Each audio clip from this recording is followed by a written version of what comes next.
mists of the mountains, a deafening call bellows down over the plains.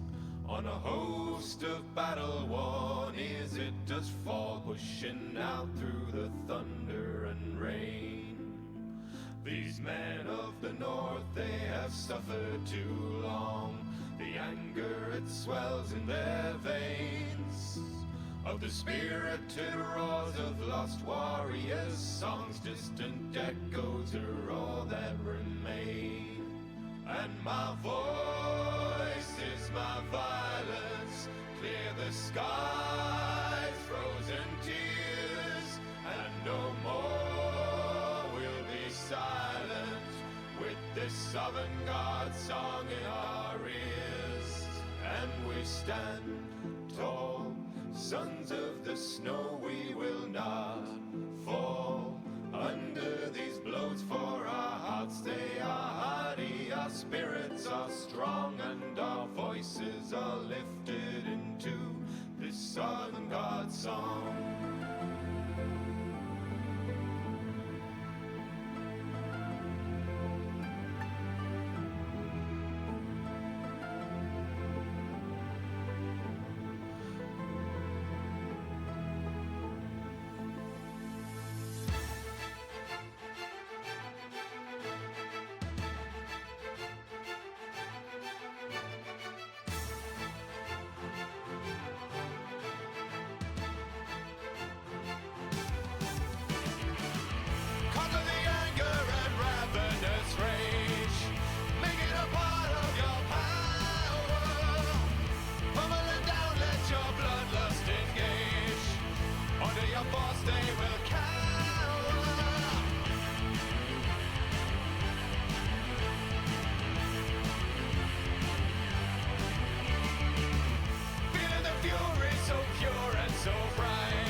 Avant-garde song in our ears, and we stand tall, sons of the snow, we will not fall under these blows, for our hearts they are hardy, our spirits are strong, and our voices are lifted into this avant-garde song. This avant-garde song. This avant-garde song.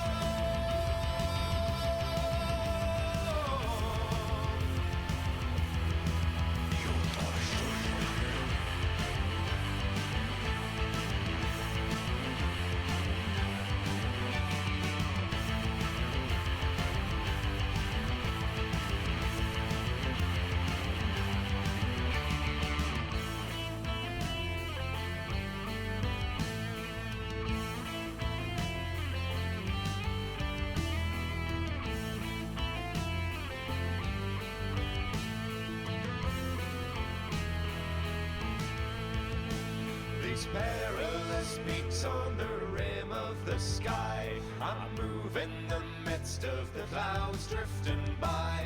At the top of the world on a white doomful day, man of wisdom will show me the way. And we stand tall, sons of the snow, we will not fall under these blows, for our hearts they are hardy, our spirits are strong, and our voices are lifted into this avant-garde song. This avant-garde song.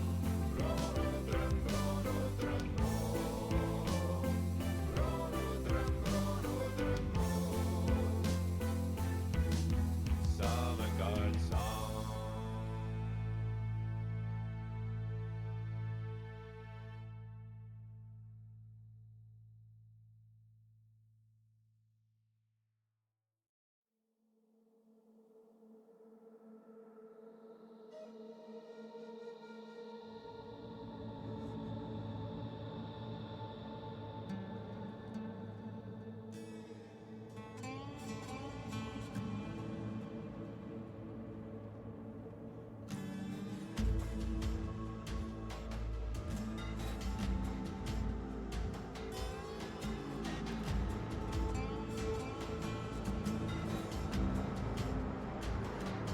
Shadows on a scorched horizon, like a wall withstand. Arizona roaring, rising from the scalded sand. The cries of a dead world, calling out in pain. Red skies on the desert, all the blood in a ranger's veins.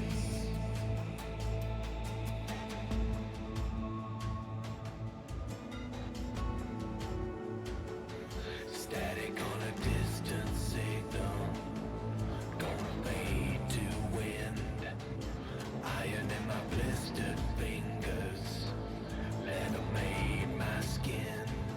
The cries of a dead world, calling out in pain. Red skies on the desert, all the blood in a ranger's veins. Hello, ladies and gentlemen. Welcome to game number 1. As I talk over what the map is, that way you don't know, even though you can totally see it on the screen right now.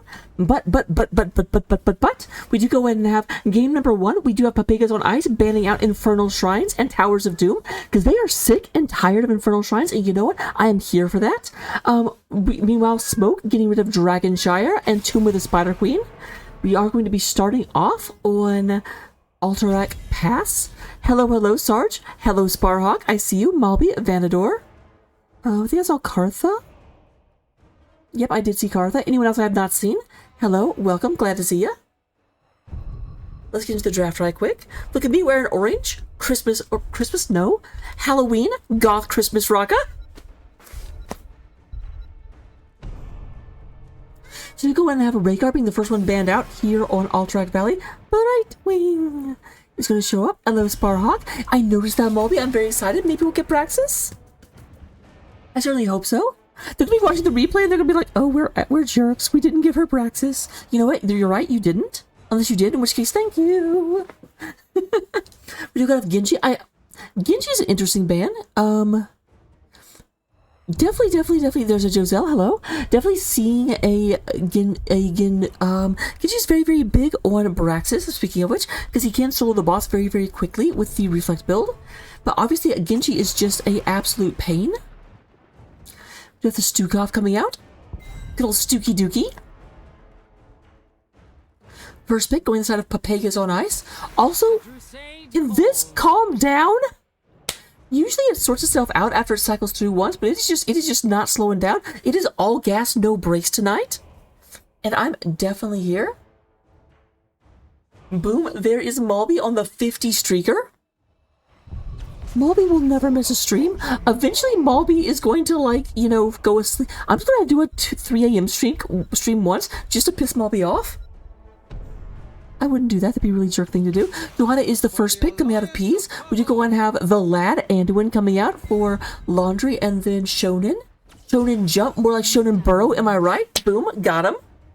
We do have Tomjin coming out in the Valhalla, the Reaper Bala, to say nothing else, and then Hogger. Hogger's super good on this map.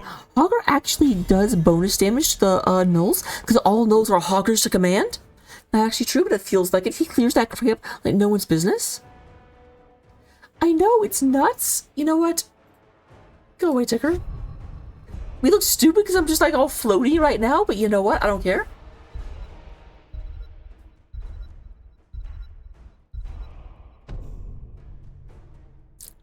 I don't know why it's having itself a little pouty party. That's probably not the right term, but you know what? Lucio being banned out. Not surprising, there is not a healer over on that side. They could have actually gone for an offlaner to help Hogger out, but they do decide they're more afraid of the Hanzo. Maybe they were watching 30 Seconds to Mosh's game from last night? You don't know, it's possible. The cries of a dead world.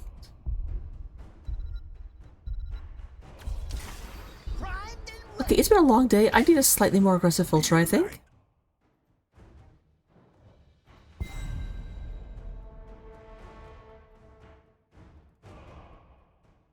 Yeah, we'll go with that one.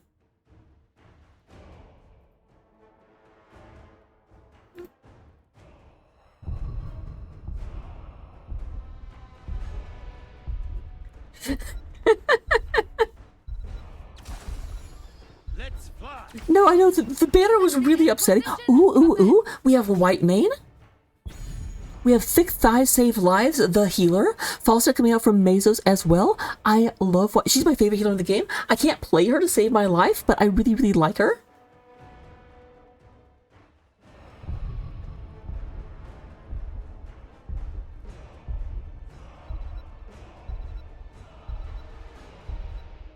I like to think the banner is just like coming in, leaves the and another thing. This is actually Opera, unless you saw a bug behind me, which is very possible. Buggy up there. Yeah, there's a bug behind me. You may have seen him. Sylvanas coming out. So this will be Anduin versus Whitemane. A lot of Warcraft heroes actually come out. Sylvanas, Anduin, and Anubarak. Hogger, Falstad, and Whitemane. So a full 60% of heroes coming from Warcraft here on this Warcraft map. I like it. We do have Blaze from StarCraft, Vala and Johanna from Diablo, and then Junkrat representing Overwatch. Let's get the game. I'll get predictions up. Put your money where your mouth is. Tell me who you think is going to win, and I will see you in just a second.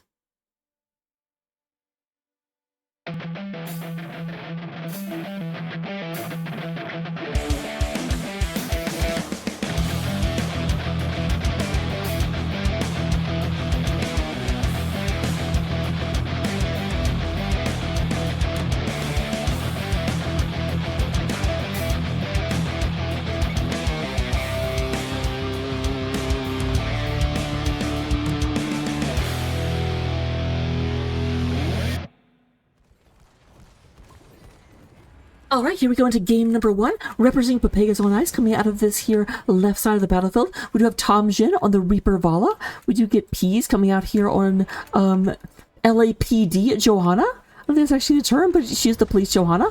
We have Hogger, the Scourge of Elwyn, played by Torrens. Ekdar is going to be playing the Witchy Witch Whitemane. I do have to say, this is my favorite Whitemane skin. Although, move your... I want to be able to see you. She's like literally holding the broom in the way... Wow. And Mesos comes over and be like, I don't want you watching Whitemane. Mesos is jealous here on this Falstad. The Pirate Lord Falstad. Meanwhile, up in the top lane, we do have Baby Whale coming out on the Blaze, the Blase. We do go ahead and get on the bottom lane. Nice little cheese coming in with Sylvanas, as we usually comes in playing the Banshee Queen herself. MJH is going to be going ahead and playing the Junkrat, the Rebbish Rodent. Landry going to be playing the Lad, Anduin. And there is Shonen.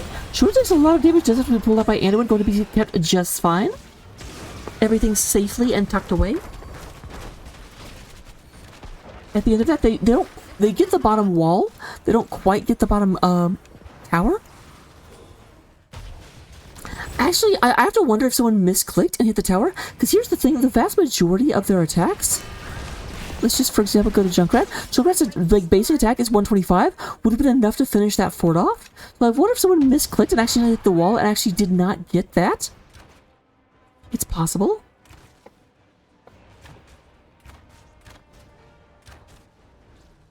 Okay, they've already finished it off though. Because that's the thing, you get experience for the tower, you do not get experience for the wall. Both sides going ahead and going to get their camp. I'm kind of surprised that we did not see Hogger go for the camp, because Hogger clears that camp like nobody's business. Baby whale, throwing fire and being a snail. Yeah, I cannot stand playing as Blaze into Hogger. It is less fun than a pile of fun for me. Oh, but Torrens does leave, and that's going to mean that we have to go ahead and move over into this map. That way people cannot come and look at the minimap and say, ooh, where are our opponents at? This is where we go whenever we're in between. It does let us continue to watch chat, but it means people can't come in. Because here's the thing, as I'm sure you all know, there is a 30-second delay going on, so that, you know, for competitive integrity, that way people can't see a accurate to-the-minute location of where their opponents are. With that, we don't really necessarily want people to be able to wait 30 seconds and then be able to come to the stream and look at the minimap. So, boom, you can't see the minimap. Look how that works.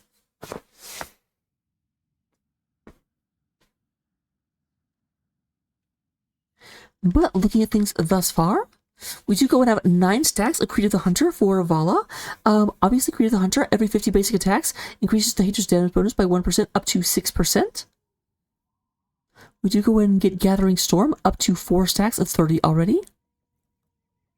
No other stacking talents in particular. Oh, no. You saw nothing. I mean, the good news is if you did see this, I mean, it's not like they don't know where each other are. They can see one another, but still. Just in general, for no impression of malfeasance, I still try and go ahead and keep it hidden.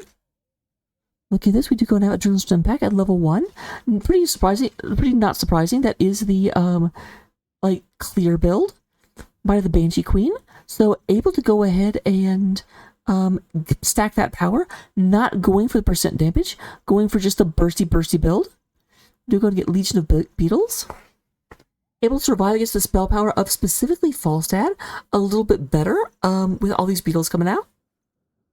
It will take 30% less damage, and there's more and more beetles. Obviously, that is the beginning of the beetle build, coming up for a new Barak. Extra round timers, so able to basically shoot out all of their frag, but, obviously you do end up, you can't hit people as easily because they stay on the ground longer, so a direct hit will typically not connect. A non-direct hit, shut up. And then even-handed blessings. I'm so bad at this. I do not pay enough attention to be able to say who I've cast Spell Heal on last time. So very great respect to the Ektar player.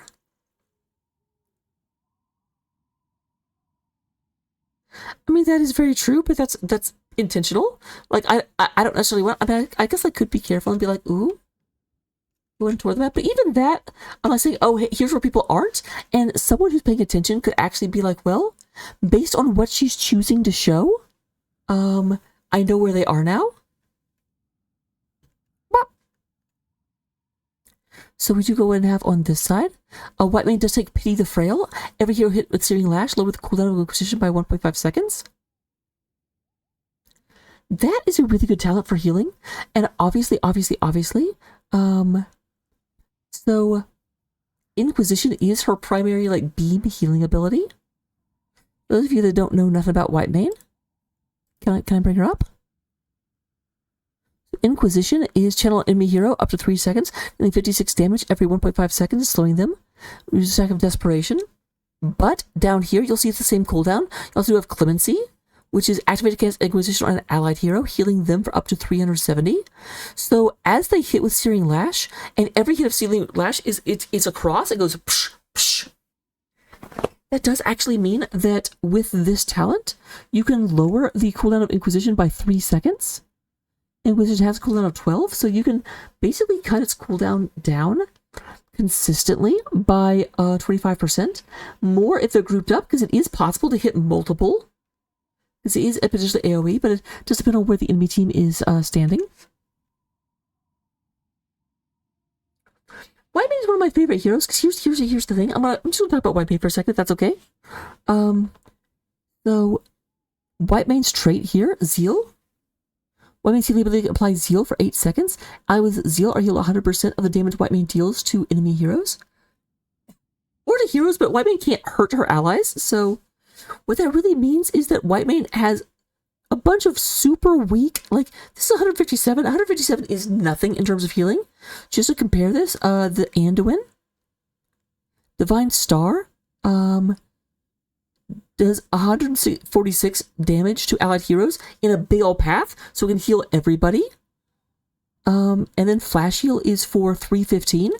So Flash Heal 315 costs 20 mana.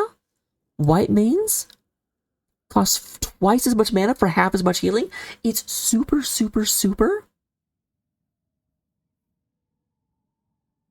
I mean, the game is paused, Vanador. Like, there's nothing to see. Like, trust me, you're going to be able to see it in a second once the game actually starts. But it's either this go back to the holding screen. Looks like we are going back in.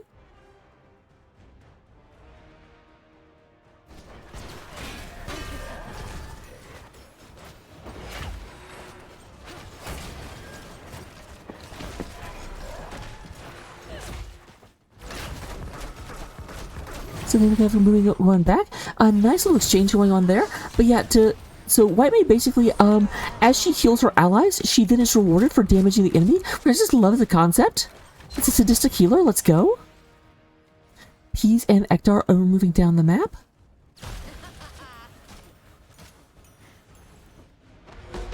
Mesos hiding in this. It does look like they moved Mesos up here because Mesos does have fly. Can go ahead and fly to the bottom lane. So able to stay up here. Because Baby Whale has to like mount up and run all the way down the map to try and get down to this objective. You can see the objective is actually right here. Or right here. Yeah, that's the thing. Like, I wouldn't be casting the game if it was actually happening. I went to that screen because the game was paused because one of the players disconnected. All right, lads and lassies, keep our prison camp from being captured and get our soldiers out. So once again, we do go ahead and have both players coming in and for both teams. Actually, right now it is only Smoke picking up this camp. No one moving over here. Nobody comes in and tries the back door. Is going to go ahead and get out of there. Shonen trying to get out of there. There's White Mane. White Mane gets the slowdown, and we're going to pull out the Beetle Boy.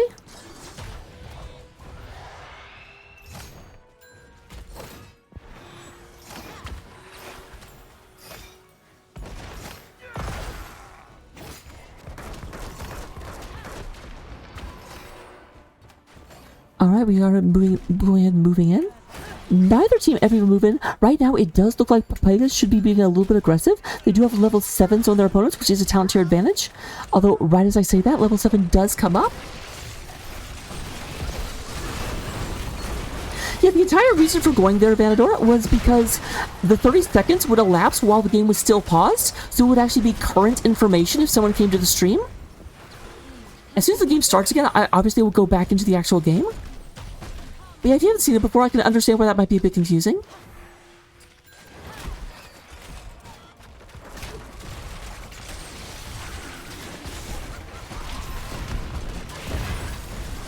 Lots of arrows go through. We do have Hogger coming up. Torrance goes and picks this up while the battle is still raging on over here. So they will go ahead. Now, here's the thing. With these guys moving up to the middle lane, they're going to have to send someone to contest this because these guys will push all the way through. They're still not really... It's only... They got Ryuji coming in from the bottom. Big stun coming in the Blaze to go ahead and not letting people out of there. There's Hogger. Hogger going to get a bouncy bounce. And I do think they should be able to get this channel in a second if they actually channel it. Come on, Shonen. Come on, come on. Vala goes down. That is the first of the Gambit stacks. So Vala will be down, as you can see on this talent. Gain 25 bonus attack speed. Every death reduces the bonus by 5%. So Vala is down to 20% bonus attack speed at this point.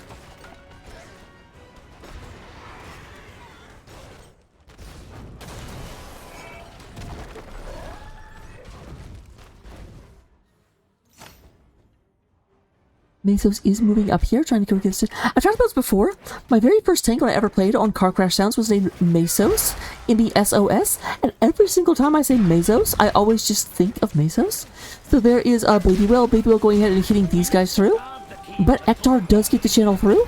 Here is the Sylvanas going and hitting Ektar a little bit. White Mane having to move back. Lots of damage coming in. We got the flank, the Lambie coming in from the top. Baby Whale looking for this. There's the stun onto the Falstad. Falstad goes ahead and has to barrel roll out of there, trying to go and keep ahead of everything. Sylvanas taking a huge bit of damage, down to about 300 health as Shonen goes into the breach. There is the spikes tunneling through. We are down to just 5 seconds. Baby Whale tries to get this. There's the stun coming from the Hogger. Shonen comes in. Massive stun comes in. Falstad goes down, but it looks like Sylvanas will be traded out. With 0.8 seconds left, we do go ahead and get Smoke re-securing the cage, and Shonen going to come back over here and start channeling. You be careful for back gap because there is no one. Oh, there's one guy defending this.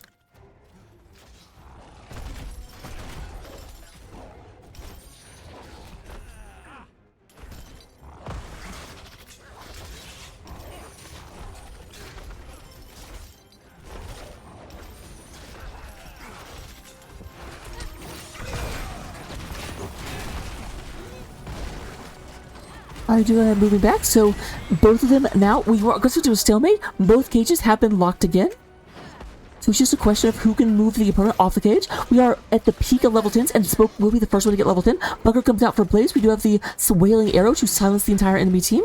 We have the Cocoon from Anubrak to take someone out of the fight. We do get the Rip Tire to go ahead and just have an AoE if it's not destroyed along the way. And then Light Bomb from the Anduin. So say Anduin plus Anubrak is a devastating combo, and there we see it moving in, big damage, and there is the Vala going down one more time. The we do have Torrens going deep into enemy areas, but that should be a very cleanup for Smoke. I start taking a bunch of damage trying to get out of there. The little witchy white mane trying to escape. Baby Whale will let them get away.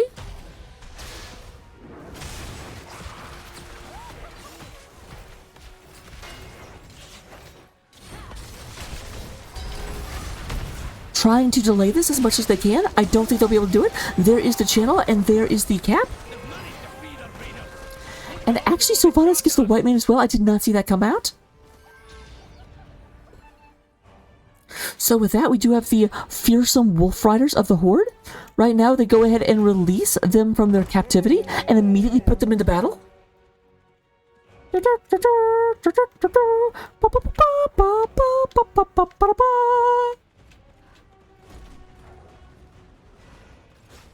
They do allow everyone around them to do bonus damage.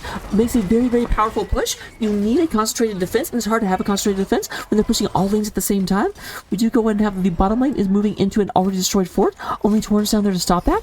Up top, we do have Blaze pushing in, along with a full keep. And so the Blaze should be able to go ahead, pop that Adrenal Strength back, and just go ahead and start melting this away.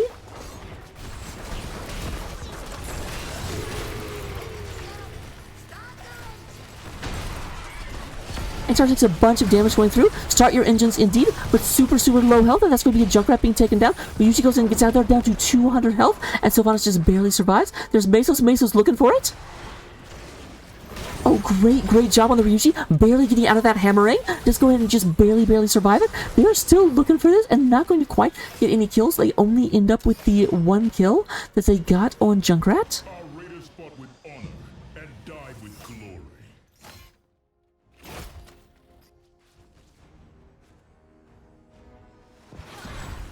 At the end of the thing, we do only have the top fort stays alive. Middle and bottom do fall by the end of that objective. Although I actually think bottom was dead before that objective even started, to be quite honest. We do have them moving up to the top camp. This was done with some amount of stealth, and it looks like it will be successful. Here's the problem though. Whitemane, for all of her benefits, is not good at team healing against PvE. Because it really depends on damaging enemy heroes to get that healing going, and you can't do that when enemy heroes aren't there. Baby Whale scouting this out, but the rest of the team is not around, so will not really be in danger. You at the bottom, they do go ahead and have the opposing boss being captured right now by Shonen, MJH, Ryuji, and Lambie.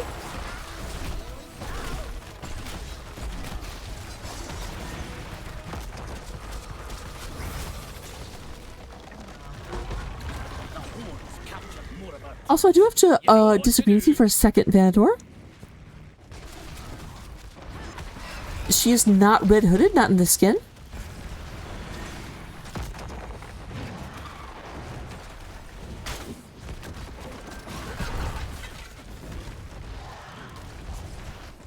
Would you go ahead and have moving in? The boss is they're pushing bottom lane. I do not disagree with this. They do go ahead and lose top lane for it, but a big push, and you definitely will always trade a keep for a fort. Or trade a fort for a keep, other way around. Haha.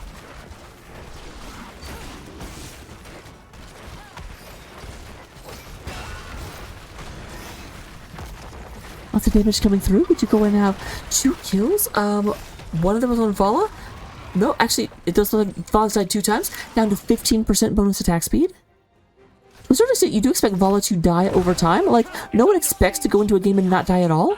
But you kind of want to be able to hit a stack of this for every death you get. And right now, she's only hit 1 stack and has died twice. So a little bit behind in terms of the Gambit's power expectation.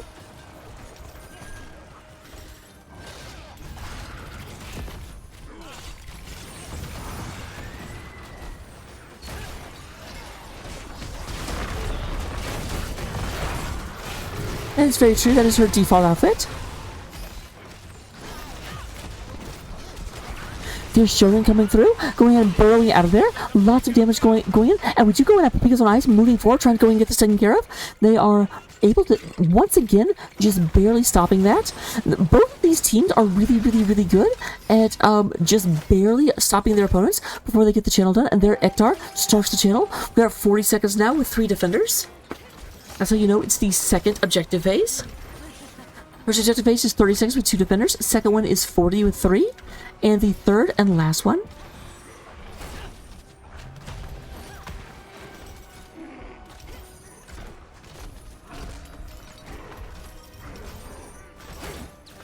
Okay, that's a lot, Kartha. That's a lot.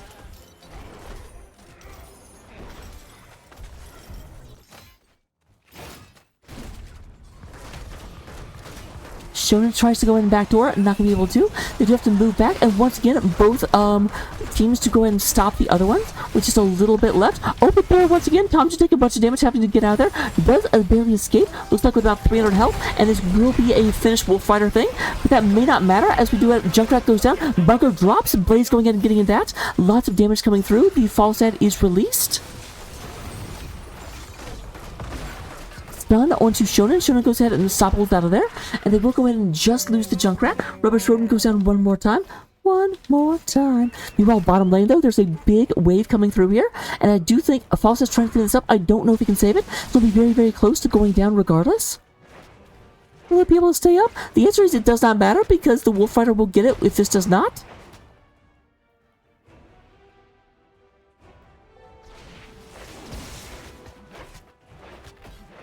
Yeah, I was like, that's a lot. Holy crap.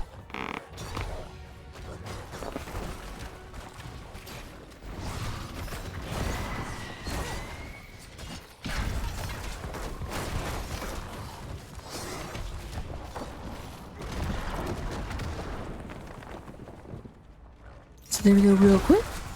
I'm being messaged. I'm very popular. Popular.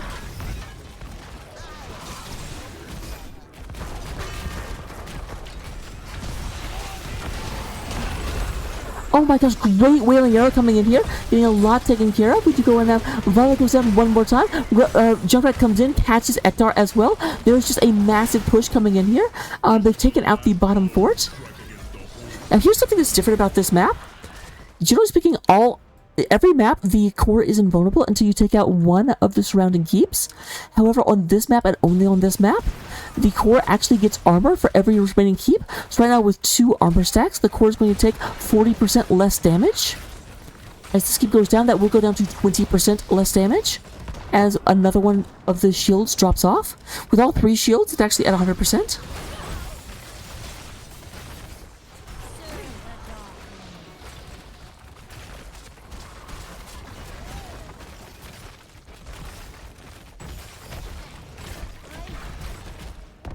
And there goes Peas. So once again, that does mean I have to shift into this one because we are now paused.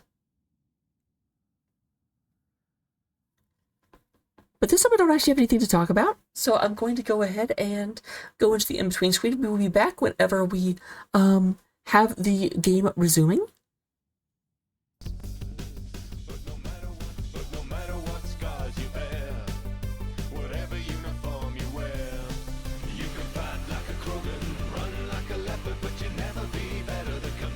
Shepherd.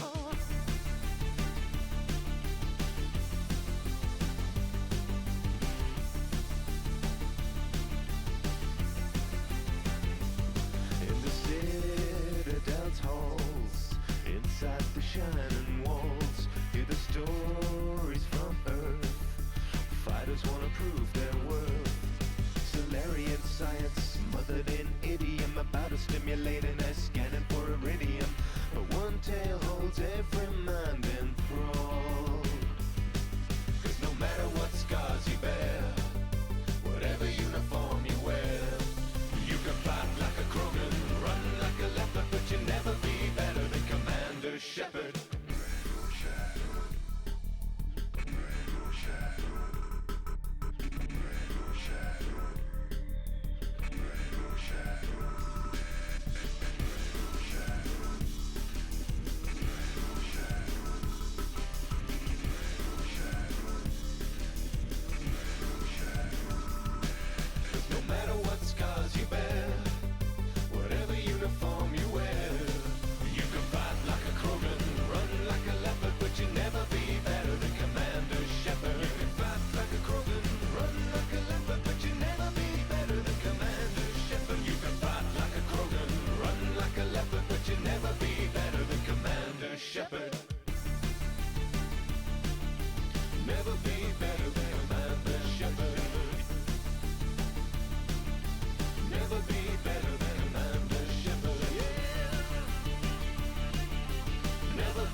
time is drawing thinner.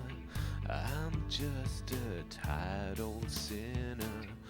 No chips left on this shoulder. No pride in growing older. But when your borrowed time is through, I'll be with you.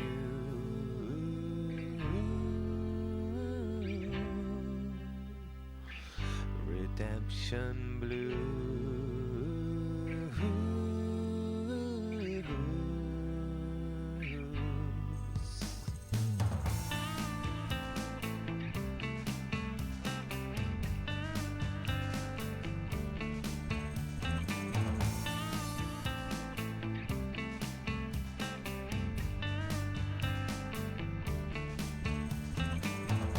No man can truly outlast all the mistakes of his past.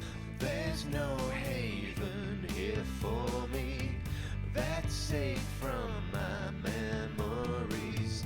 But when your borrowed time is through, I'll be with you.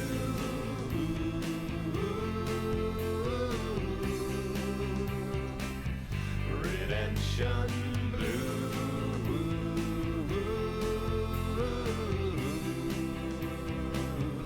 I'll be with you.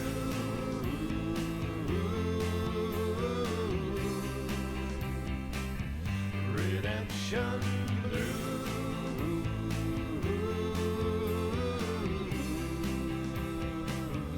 I'll be with you. Justice ain't no lady. She's a twisted, battered whore. Redemption, she's laying bruised and naked on a bloodstained wooden floor. I'll be with you. Our days are over. Time to change around this part. Redemption. There ain't no more cowboys, only men with violent hearts. Redemption Blues. Ooh. Redemption Blues.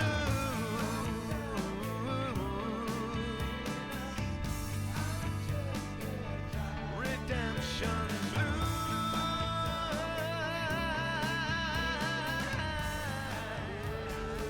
Alright, here we go again. It does look like that we do have Smoke going ahead and doing a withdraw, as most of their opponents were coming in, and they did get all 3 keeps, which means the enemy core will take full damage. But here's the thing. Unlike most maps, this core does heal. If you can keep the enemy aggression off of it, Prison camp to knock it will heal up back to full.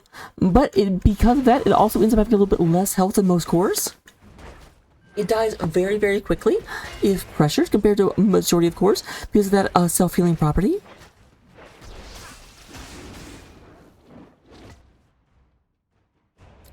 So it does look like the teams are going to split up once again.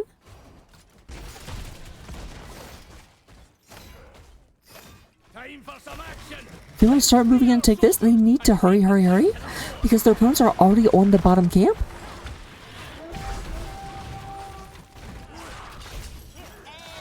And also taking the objective. Like this is a lot of nothing, because like this boss is going to go top lane and won't even end the game, whereas their opponents are like they're honestly right now. Smoke is trying to checkmate, but Pepegas on ice. They've got this big push coming in the middle lane. They've got the boss coming bottom lane, and they've got the objective coming. They're about to have another camp coming in through mid, and all Pepegas has in response is a boss that might not even make it through. Okay, this is weak enough. It probably will make it through keep. Will not and cannot end though.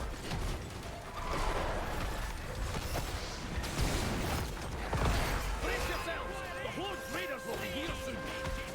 Alright, and here comes the bottle. Okay, they do actually get the Riptide to go ahead and knock it down. Level 20 is online for Smoke. We're going to go ahead and go in here. I don't have time to look at the 20 talents just yet. There's a big light bomb, catches 2 people. Tomjin barely gets back behind safety. He's going to go in. There is the... Oh my gosh, and yep, there we go. Just too much pressure hitting all at once?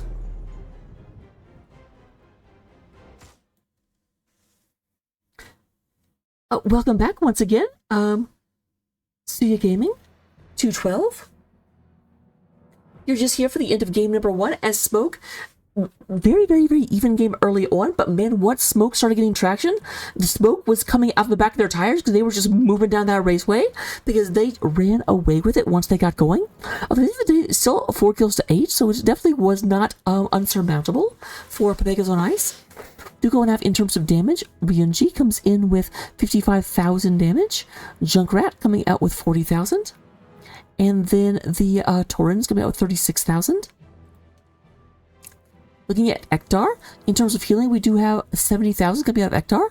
But once again, when the top 2 damage dealers of the red team, the fact that the blue healer did the most healing, not all that surprising, honestly.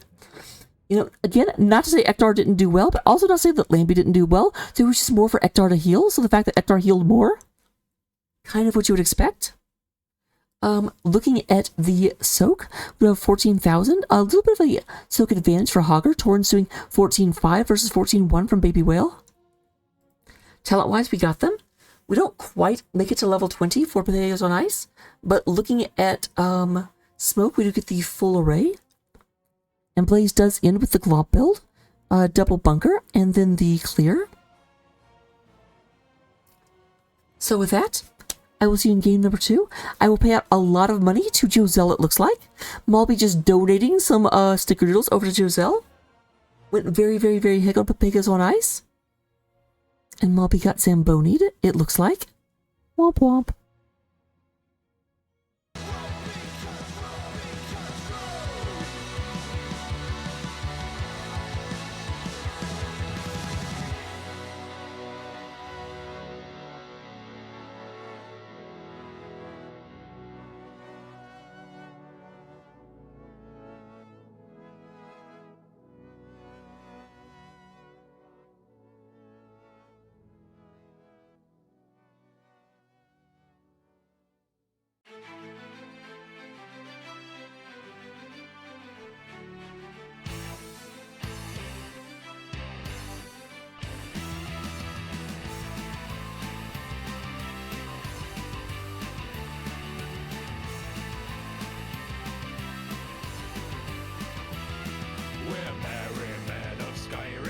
So sturdy and so stout. When the day is done, when it's time for fun, we'll drink and sing and shout. You weak-livered milk drinkers can let your throats run dry, 'cause it's just one drink that we will sink until the day we die. Drinking mead in the halls of Whiterun, the maidens and the men. We swig our brew until we spew, then we fill our mugs again. You can keep your filthy skooma, it makes our bellies bleed. 'Cause when we raise our flag into another dead dragon, there is just one drink we need, Nordmead. Nordmead. Chug another mead and another mother mead, chug another mother mead till you fall down. Chug another mead and another mother mead, chug another mother mead.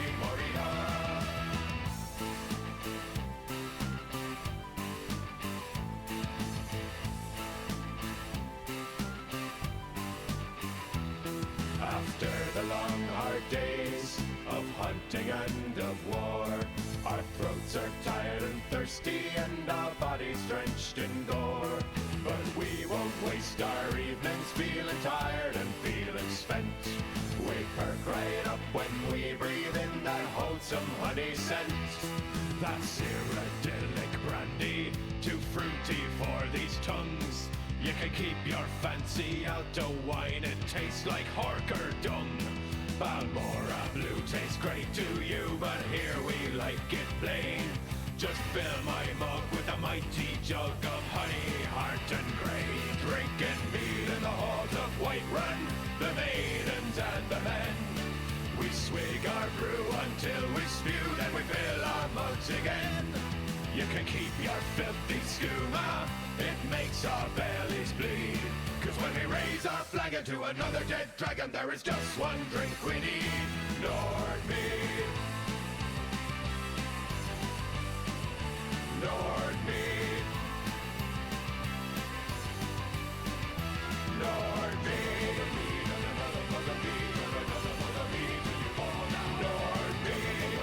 Another mug of mead, another mug of mead, warrior.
Ghosts will haunt the furthest of stars.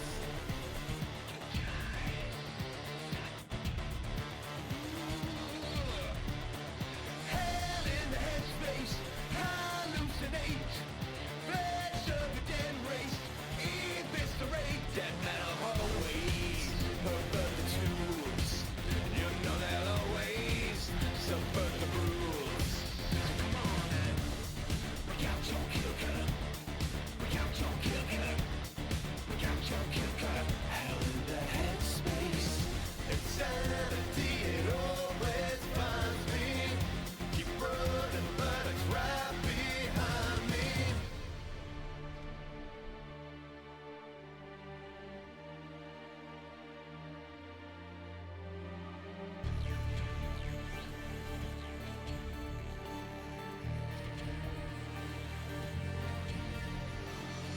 There is no gravity, but I have somehow fallen so far that space is inside me. Ghosts will haunt the furthest. Hello, everyone. I suppose the ticker can come back. It's behaving now. Good job, Ticker. Ticker just had a little bit too much sugar. For a second, I was like, okay, now it's just mad. Now it's just like, I'm not ticking anymore. I refuse. You can't make me. We're here in Volskaya Foundry. We went from the first map in the alphabet, Alterac Pass, all the way to the last map, which is Volskaya Foundry.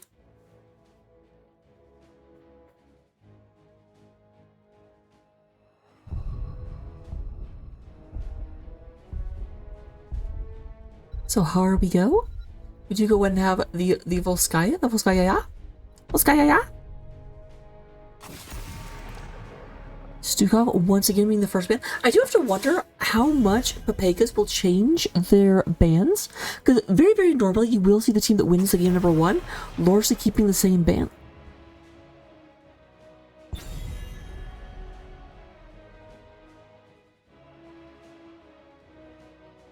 So they banned out themselves?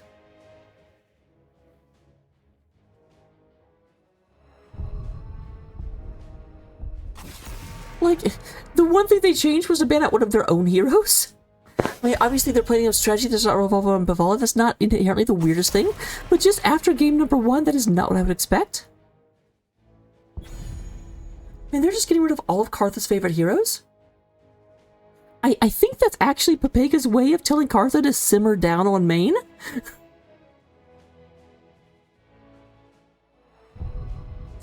This is a family stream, you know, don't be that thirsty. They're just pixels.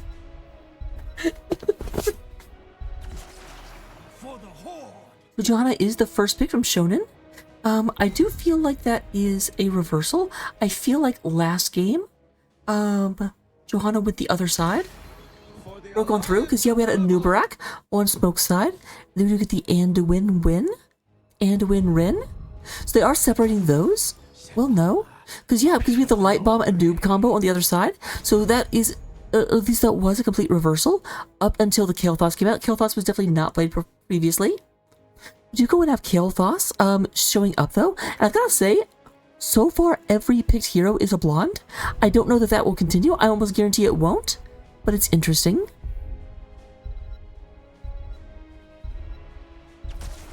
I will fight to my last breath. Nope. Does white hair count as blonde? Are you gonna tell me that's platinum blonde or something? I'm not sure that counts. We have Rhaegar. Now, Rhaegar was the first ban coming from the side of Pepegas on Ice last time. So, Laundry actually getting on what is presumably their comfort pick.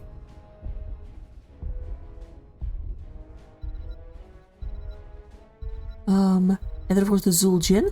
Zul'jin is basically is like Vala, the red cowled girl from last game, except better stacking, worse survivability.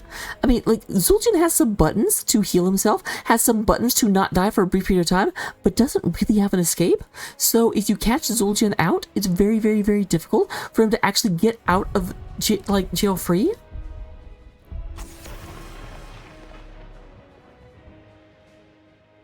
We do have the ban onto, so it's funny, Anduin's going to be like having a hard time finding a light bomb delivery system. They took away the Sonya for the leap in. They took away the Nubarak. Genji can still do it.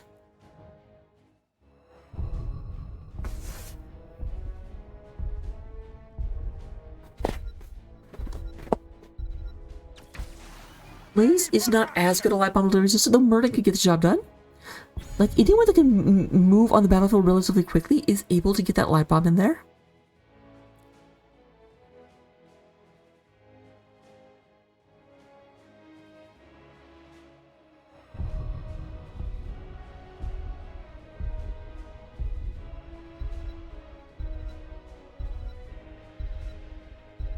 And the last pickup. We do have Genji, but not on the side I was expecting.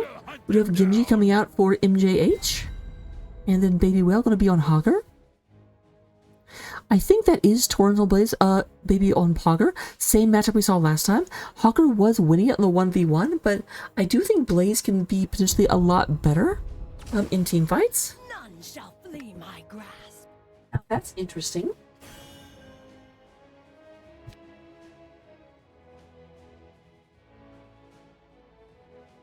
Go, Catster.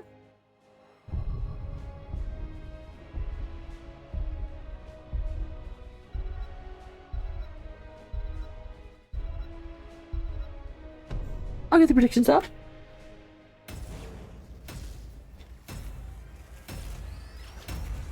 What? Did I yawn? I don't remember yawning. I think you made that up. Clearly, I'm innocent.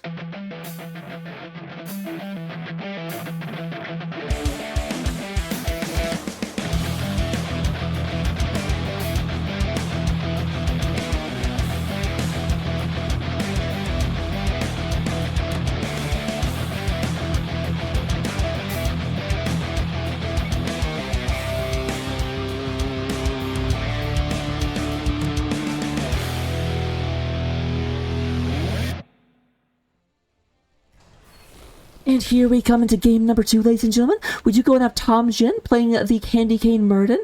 Sylphrinia is going to be on the Kael'thas, the Fire Mage. We have Torrens on Blaze, the Fire Bat. We do going to have Mazos coming out here onto the Maiev, the Warden.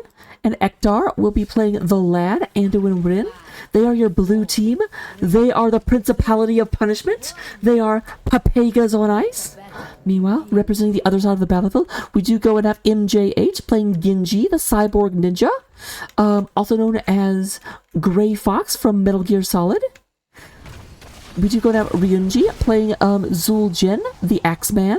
We do have the Laundry is playing the Ghost Wolf, Rhaegar. We do go ahead and get Shonen playing the Can't tell who that is, and there's death everywhere. And we have Soul Jin going down first and foremost. First blood does go to Pepegas on ice. Baby Whale is going to be on the Hogger, and Shonen is on Johanna, the Crusader and the Terror of Eloin Forest, respectively. They are the Soldiers of Slaughter. They are Smoke.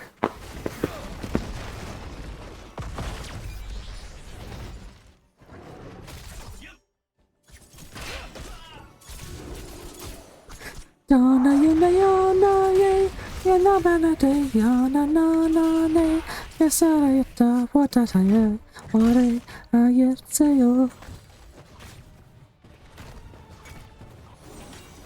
Alright, we do go and have the toys right now being picked up by Ektar and Mezos. Whenever they go ahead and knock this turret down, it will fall to the ground, and they will be able to pick it up and put it where they want, and it will start shooting their opponents.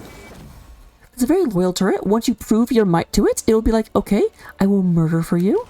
It does look like that Pepegas on ice are going to go immediately to top heal camp. They saw that they were a little bit ahead on the rotations, but meanwhile there is a rotation down here to try and punish Torrens. Torrens will go in and get back. They don't go in and go for the kill. Torrens down to about 50% health. Going to drink from the soothing waters of the Moonwell, which XR hates when I call it the Moonwell. It's a healing fountain. I don't care.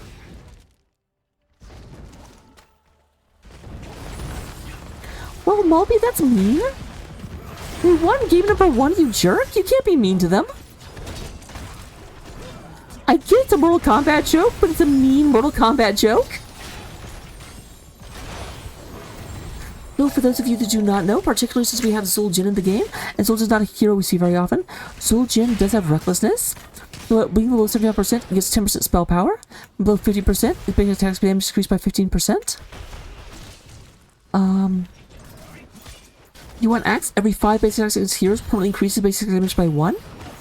And after attacking 75 times, basic attack range is increased by 1.1. Prepare to begin field testing. So that's the thing.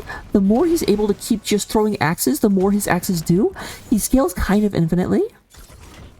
I'm gonna call you out, Mobby. No being toxic in my chat.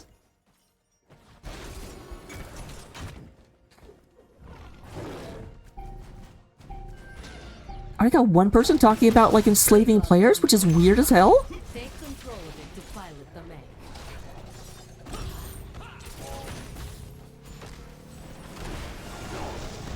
Yeah, Rocket is putting down the law right now. Hello, 7 Days, welcome. Okay, we do go in and have MJH moves back. A little bit of a Pyroblast, down to about 50% health. Does go down, trying to get a little extra damage. There is Maiev. Maiev tries to, yes, will actually teleport to safety, but there is Genji nearby looking for this, trying to go and catch, and there is the move in. Very, very fluid damages for battles going on right now. They're trying to go in and move into this. Tom Jin down to about 50% health. Did not take third win, so we'll take a little bit longer. Just go ahead and get near the light well.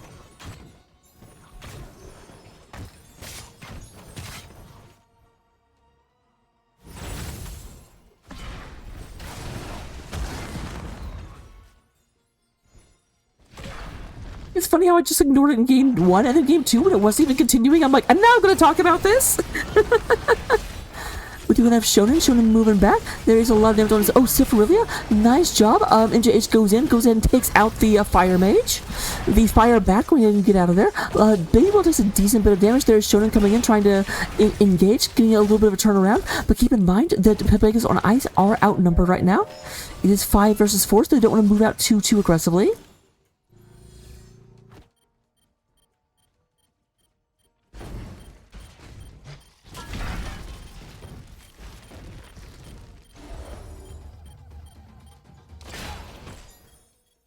Usually going ahead and putting on a nice little salsa for us. I do love that Soul Jin's healing just starts playing like a tribal drum. It's one of my favorite things about playing him. I just want to stay with him until he does it again.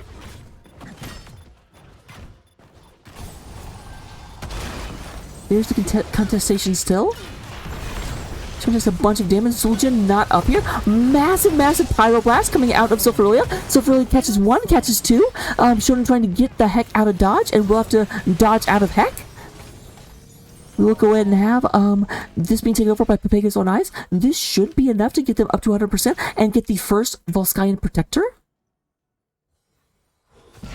The Protector is such a defensive unit. It has 6 abilities. 5 of them are offensive.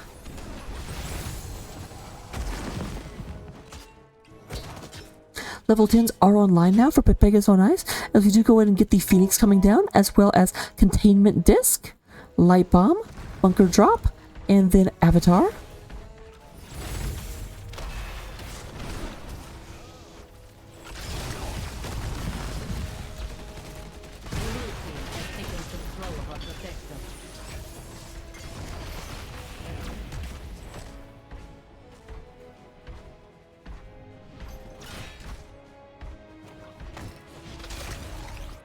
We have this moving through. Torrens comes up to the middle, slowing this down a little bit. Projector having a limited ability, but they're really using it, seems like, the projector as distraction. Because while this goes down, we have two people up top potentially push. No, they're coming down as well. I don't quite know what they're doing with the projector.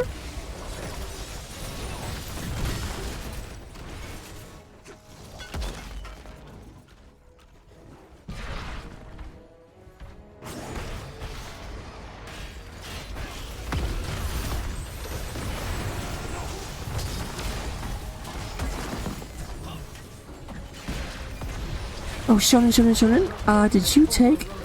You did take Falling Sword? I was just like, please tell me you took Falling Sword so I can make a Shonen Jump reference. And then you did, and you're awesome. I love you for it. We also do have Guillotine coming out, not Tazdingo. That's unique and special. X-Strike, Shockwave, and Additional Healing. A lot of kill this man here. And that's going to be what actually happens. We have both Shockwave and Falling Sword in order to hold someone in place for just a second. But that should be long enough for X-Strike and Guillotine to find their mark.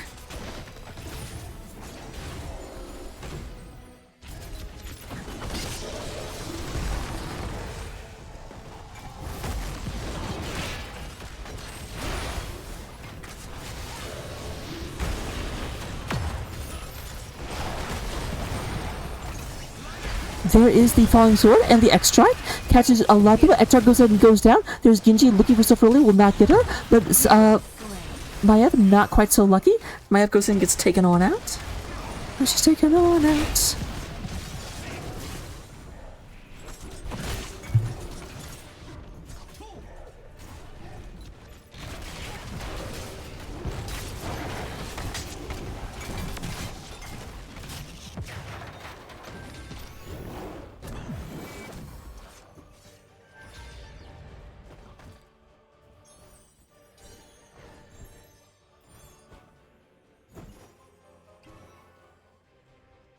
Alright, Torrens going ahead and scouting into this. Does go ahead and see it. Surprised that we went over there. Like, this camp is not up for 2 minutes, so I don't know what Torrens thought they were going to see.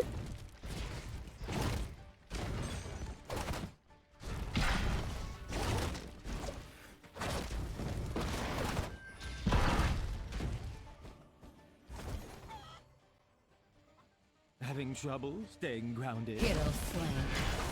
We do have a kill now. So really goes in and takes out the Genji. Genji was definitely going for her. Tomjin runs out of there. Nice Pyroblast. 31 stacks of Hungry for Mana, whatever it's called. There's Shonen. Shonen goes ahead and gets incinerated down to about 50% hit speed.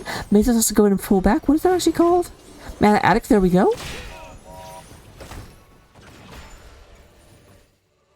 An access terminal will be online in a moment.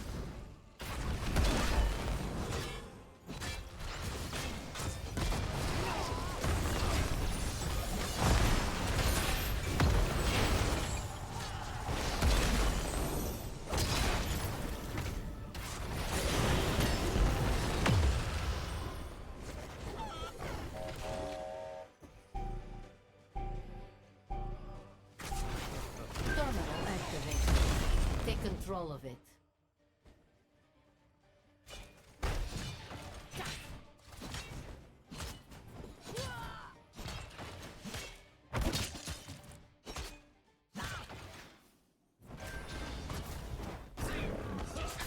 Alright, so Ferolia might be in a little bit of trouble, was a bit overextended, and that's the thing, Genji has enough dashes that Genji can end up just about everywhere.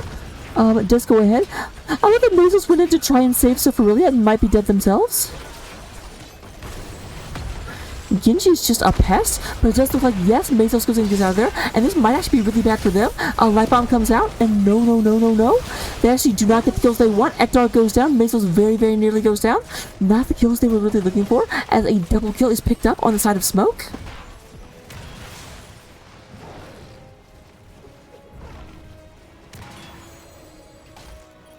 Level 16 is online for Pepegas. Because Tom Jin, that's the thing, one thing that the Smoke is doing. Smoke is rotating a lot more aggressively as a group, using that Genji to really, really try and chase down and lock down the Anduin, the Kael'thas, and to a lesser extent the Maiev.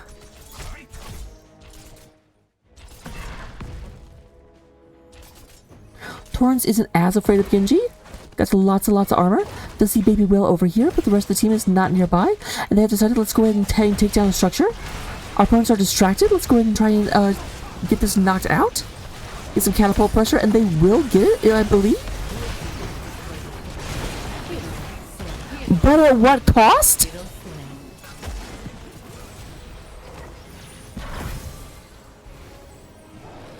But what did it cost you? Everything.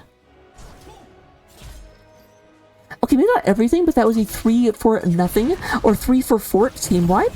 And opponents can just casually come up here and stand on the point. We'll get a lot of channeling before everyone can get back into the fight.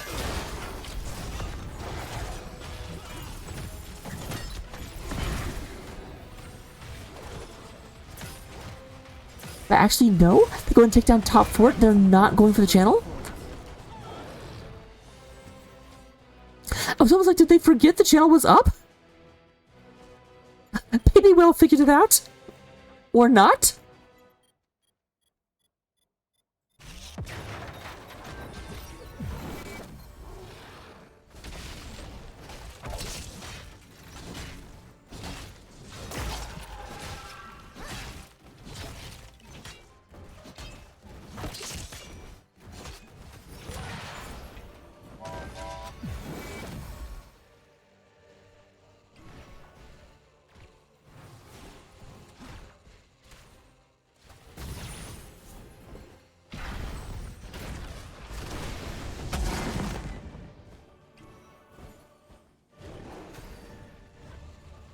Alright, they are moving up. Going to contest this. They are at 88% as Thompson occupies the point. Here we have a big fight brewing. MJH in the backline did get caught by Sephiroth, protected by the way, but lots of damage coming through. There's the X-Strike. X-Strike does a little bit of damage to Mesos, but not enough. Not as much as you want for an ult like that. For an ult like that. MJH walking into the Phoenix Aura may not be what they want. Being chased out by Torrens for just a second. There's the Ancestral Healing. Goes in and feels that, but Lambie getting chased around by the Blaze. There is Baby Whale. Baby Whale getting aggressed upon. They continue to turn onto this MJH. They realize MJH is the problem. It's the problem. It's them. Hero slain.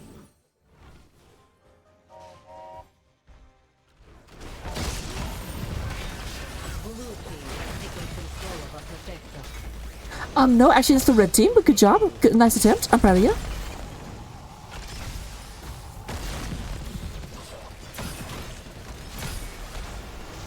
See, this is why you'll never have AI casters, because it can't even keep track of which team is which.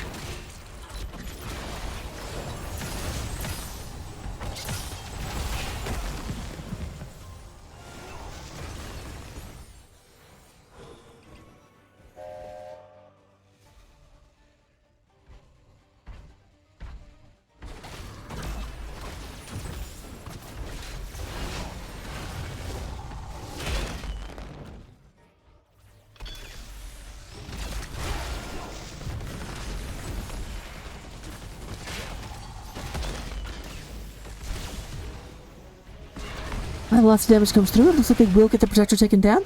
They only actually get the top fort, and they took that before this really started. Torrens goes in. A little bit of an overextension, possibly. Nice job by Mesos. Mesos actually pulls the Genji out, says, no, you're not going in there. There's the light bomb coming down, trying to get on Sephiroth. Sephiroth and X are trying to get out of there. There is the double spin. Very, very, very weak. But so is the orange team. There's the Ancestral Healing come out on Shonen, but MJH has to dash out of there very, very quickly.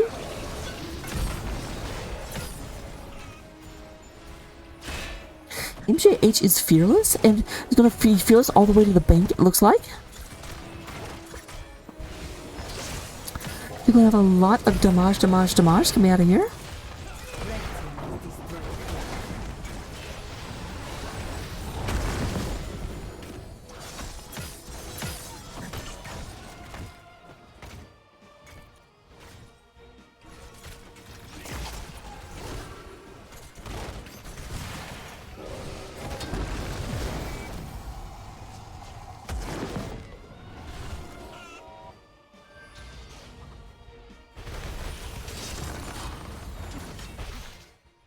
As we go ahead and get rid of the middle fort that has fallen to the might of the orange team. But we are now at 20s. We are at even talent tiers. Oh, upgraded guillotine. I don't even know what this does.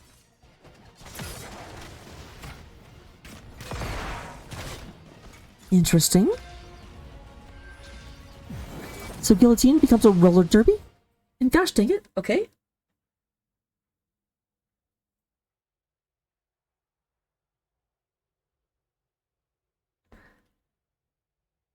Gotta find a section where the enemy team is not at.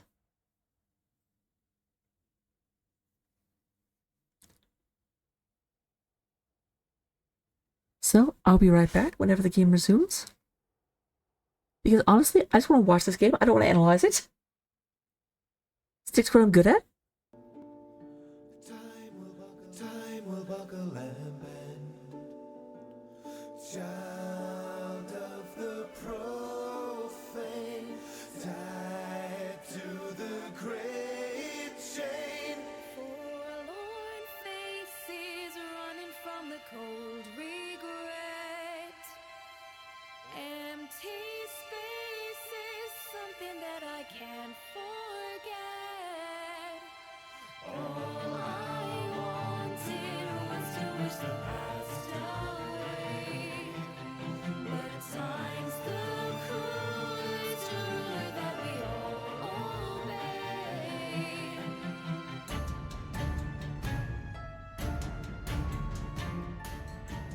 Okay, very short pause, thankfully. Because I did not want to like leave that to sit.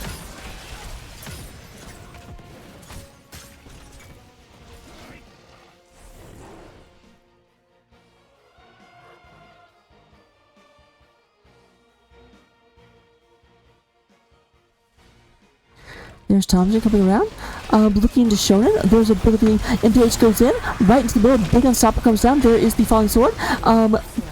Rev goes down very, very quickly. There is the bunker coming down, trying to go at it. Ryuji is very, very low there with the guillotine, I think. Maybe not. I have not actually seen it come down yet. That's the problem. There's such a big blow up coming from the side of smoke that even though, like, Pepegas are doing a great job sustaining, Hero slain. they just end up bleeding enough that over time someone goes down.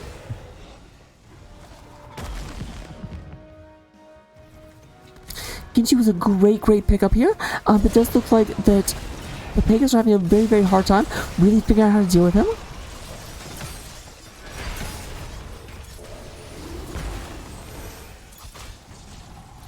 Ooh, actually, I also don't know. Wait, do we have... Yeah, every single upgraded ult on the side of smoke? Power up to the control it and you can pilot the protector. Red team has destroyed the fort.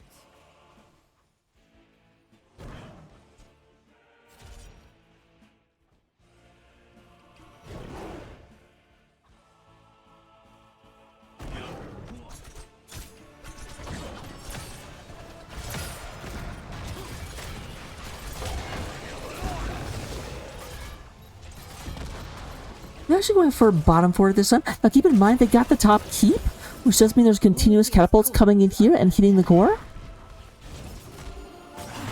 You know, you send Baby Whale to sit on the point and wait. Sit, wait, and watch.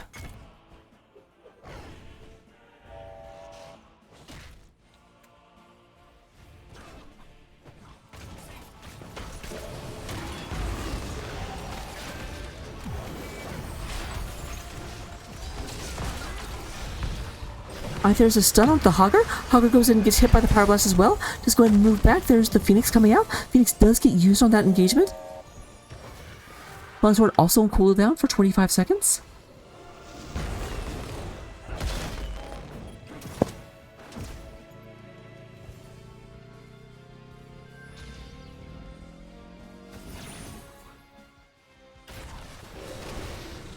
Here's the other pseudo problem.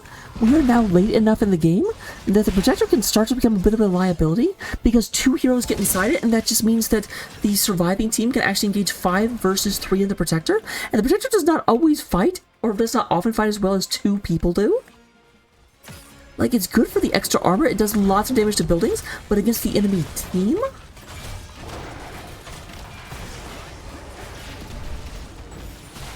Alright, did you go ahead and catch? There's the big stun coming in, and that's going to be a big old boom, boom, boom. I want you in my room as Rhaegar goes down. Shonen going to have a hard time getting out of there at this point. There's another big boom. Red team has destroyed the fort. Hero slain. Now, Johanna did finally finish her level 4 quest. Level 4 is hitting 2 more heroes at the same time. Increases level 80%. You get 4 or more heroes, then it always slows by 80%, whether you get 2 or not. You don't always take that quest expecting to finish it, but she did get it off at the last second. Oh my. Nobody needs to go back. This is a problem, guys. Okay, just like my Evan's back to deal with that, because that is 3 catapults. Does manage to stop it before it gets to the shields. Remember, as long as you're 100%, it will heal back up to full. Shields will heal up to 50% of the overall core health. Of the, I'm sorry, will heal up to 50% of the core's max HP. So when it's undamaged, it will give you effectively 150% health. You'll start down to 80% health. It'll go up to effectively 130% health. So 1% will end up at 51% health. Etc. I like how they're sitting here and they are threatening a back door to come in here and just wipe them out. A lot of camps coming in here.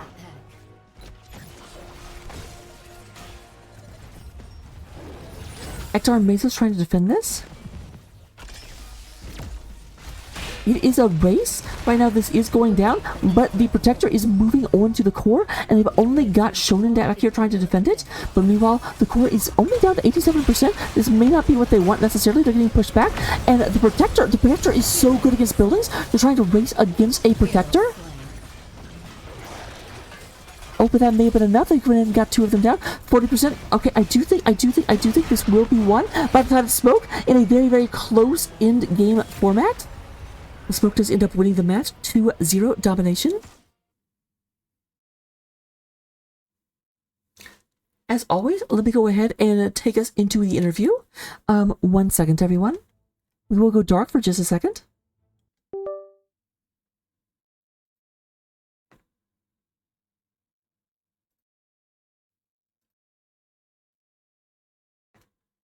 Oh, I cast this whole thing from inside the,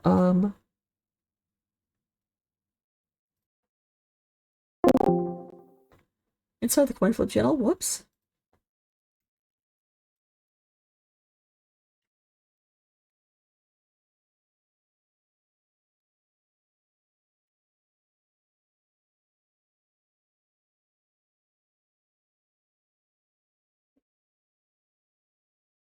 Alright, and while I wait to see if I am joined by anyone, we will go and look at the stats at the end of game number 1. We do have 102,000 coming out of that absolutely amazing Zul'jin. I told you Zul'jin stacks like a madman. 102,000 over the course of a 21-minute game. Kel'Thas coming in with 67,000 and Genji with 57. In terms of healings, surprisingly a dead heat, 115,000 for both sides, despite the clear difference in damage. So, actually, like, really good job by Lambie finding that much to heal when there was not that much damage being done.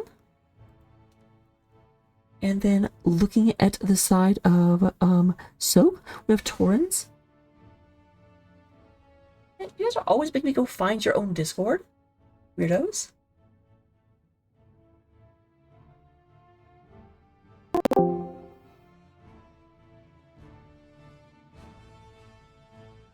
Or they should be pulling me into a channel in a second, I hope. Bloody well came over here. They better.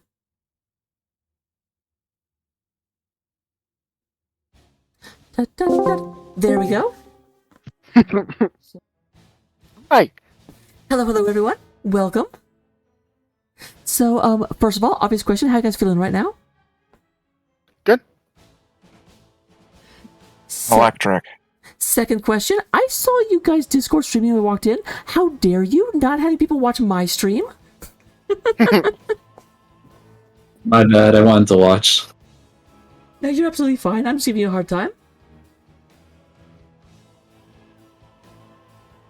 So, okay, so first of all, I do have to ask, so, very, very, very kind of crazy series, especially that second game.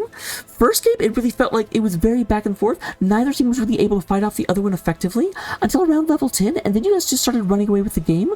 Was that just because of the, like, a noob light bomb engage, or what did you actually have? What do you attribute the turnaround to game number 1 to? Well, we called at the beginning of the game. We called to play safe until 10. That's why we weren't really doing anything. I think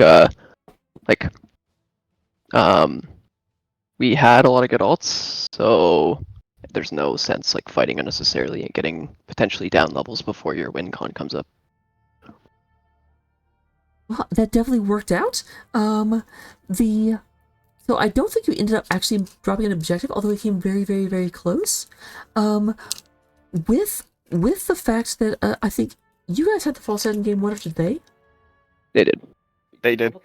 So how are you deciding how long to leave Blaze in lane up against that false stat, knowing the false stat could rotate in and like swing the objective at any point? I remember what map that was. Oh, Alterac. Alterac. Alterac, yeah. I think it's more around like when our camp timings and stuff are up is when Blaze rotates. I didn't actually notice Blaze going to the camp, but that does make sense. I mean, like when we have the camp pushing, like that's when we want to contest the objective because we have camp pushing while we're contesting. Yeah. I'm with you. Yeah, I'm pretty sure they took camp, and then I came mid to pressure it. So if they took camp or came to help pressure. Looking into game number 2. Game number 2, okay, just how, like, obviously Genji was absolutely insane and unhinged that game. Obviously, having looked at your guys' history, Genji is definitely a comfort pick for you all. What, like, obviously you saved him towards the end. How confident were you to go to Genji, or did you not even really think about it until the opportunity finally affirmed itself with the very last pick? I guess second to last? I think like I didn't really expect to do much with him in that game in terms of like killing people, but like when you have a Zul Jin, like usually the other team will like put an over prioritization of focusing the Genji. Meanwhile, like Zul Jin is like literally just hitting them the whole time, which if you saw from the stats kind of like played out that way.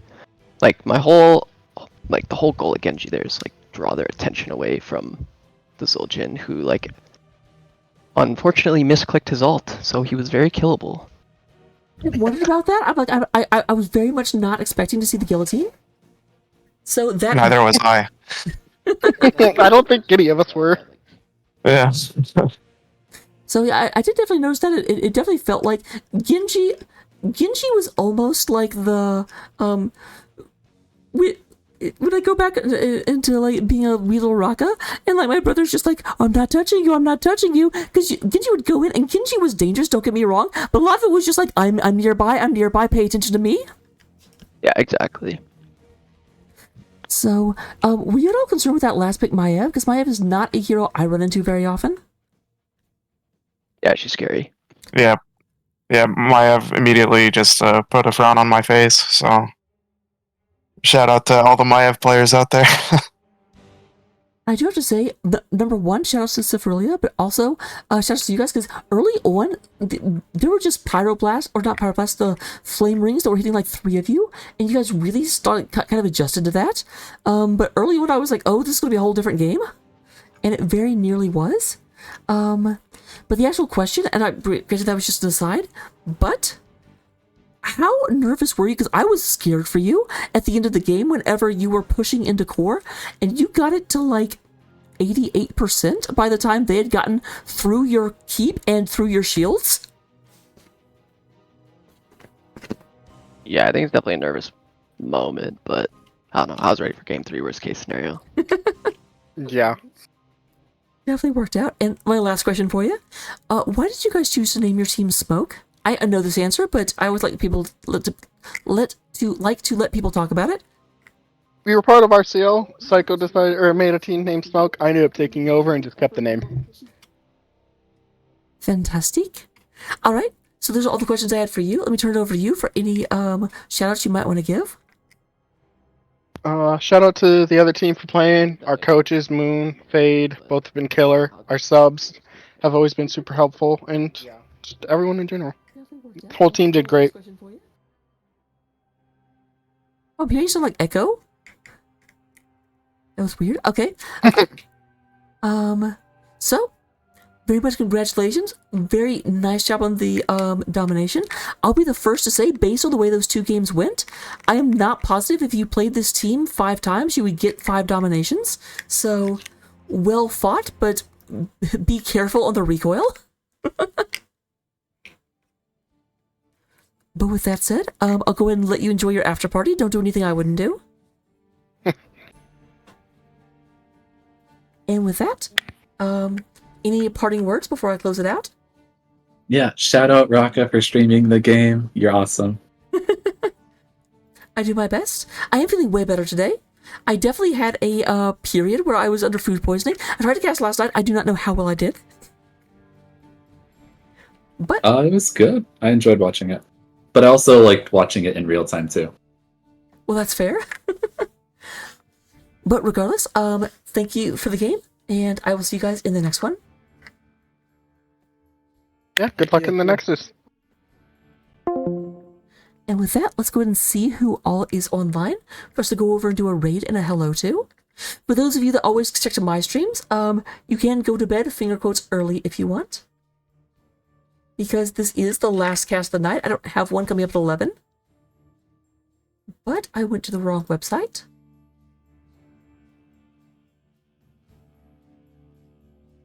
They're both offline.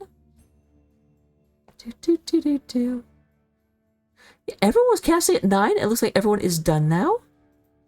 Which is heckin' rude if you ask me. How dare all the games be 2-0s?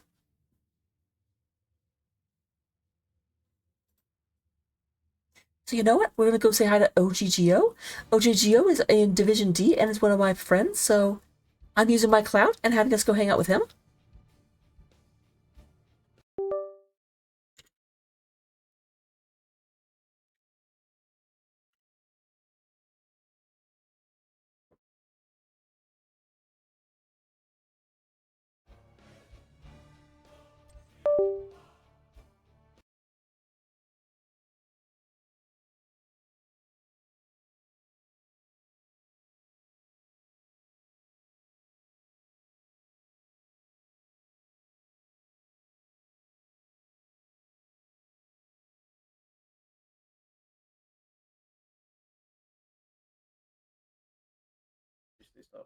Going for yeah. We're just in a weird position right now. But What's up, Rocket? Thanks for the raid, friend. Hope you're doing well. Hope all your friends are doing well. You got that yourself? Yeah, you stay away from my. I'll just come help. No, Blaze just checked me. Watch it. I'm not gonna start it until back up. Yeah, we need to clear Blaze and then we can do this. Blaze is invading. Yeah, am I muted? No, I hear. Okay, this is bad unless we have more of us. We need more of us. We need the healer. What's our healer doing? The healer was freaking. Whoa! We're not there now. We're like way back here with no health. I'm creating space. Okay, scared him off. Come heal us. Yeah. This is a pretty aggressive team. Okay, bye. Coordinated. Like that felt like they were fairly coordinated. Can't Blaze see bot. anything, assume they're at their camp. Choose a talent. Well, the hair is not stream worthy, Raka, so we're going with the hat. I'm gonna do our camp. Yep. A blessing. Tank I level, can you don't solo have to be here for the camp. Yeah, I can solo these. You can help soak and keep vision. Yeah, keeping people safe, right? Like you don't need to. It's alright. We shouldn't be too. Great to not too hear. many. It's ever that awesome and communicative. Hey guys, I think they left top. Yeah, we all left. I mean, I thought they were on their camp. That's where I thought they were. Yep. I got Malcolm here. Native. Yeah, he's dead. Hold on. Sometimes I go rogue. Take control of it. Yeah, they're rotating up. We're gonna clear the camp. Yeah, I'm with you. Gary, come back. Gary, come back. Gary, get up here. Yep. Stay as 4. Clearing camp, coming down. We can do this. We can do this. No. Sony's picking up mid. Yeah. They're on the point. Trust. This is so not worth it. It is.